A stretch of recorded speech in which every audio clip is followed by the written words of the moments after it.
इंसान की कीमत क्या है। आरव नाम का एक लड़का था। उसके पिता की लोहे की दुकान थी। आरव अपने पिता के साथ लोहे की दुकान में मदद करता था। एक दिन उसने अपने पिता से पूछा कि पिताजी, इस दुनिया में मनुष्य की कीमत क्या होती है। अपने छोटे से बच्चे के इस सवाल से पिताजी हैरान रह गए। वो सोचने लगे कि आखिर इस बालक को ऐसा सवाल क्यों हुआ। पिताजी ने अपने बेटे को कहा कि बेटा, किसी भी मनुष्य की कीमत को आंकना बहुत ही मुश्किल होता है, क्योंकि उसकी कीमत अनमोल होती है। बेटे ने पूछा, वह कैसे पिताजी? अगर सभी मनुष्य की कीमत अनमोल होती है तो फिर कोई अमीर तो फिर कोई गरीब क्यों होता है? किसी को कम रिस्पेक्ट मिलती है तो किसी को ज्यादा क्यों मिलती है?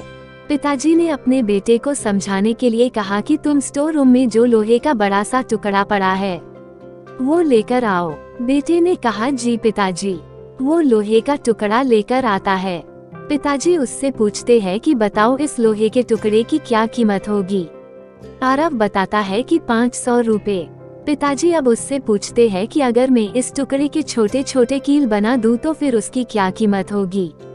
वो थोड़ा सोचकर बताता है कि पिताजी, ऐसा करने से उसकी कीमत बढ़ जाएगी, तब तो ये और भी महंगा बिकेगा, लगभग 1500 रुपयों में। पिताजी अब उसे पूछते हैं कि बेटा, अगर मैं इस लोहे के टुकड़े से घड़ी के बहुत सारे स्प्रिंग बना दूं तो? आरव कहता है कि पापा, फिर तो इससे और भी ज्यादा पैसे मिलेंगे। पिताजी अपने बेटे को समझाते हुए बोलते हैं कि ठीक इस लोहे के टुकड़े की तरह ही मनुष्य की कीमत होती है।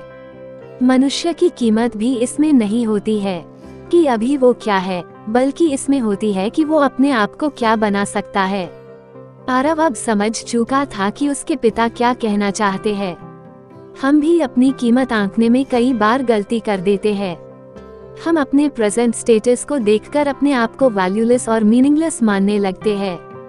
हम ये नहीं सोचते हैं कि हम अपने आप को क्या बना सकते हैं और हम अभी क्या है उससे अपने आप की कीमत आंक लेते हैं।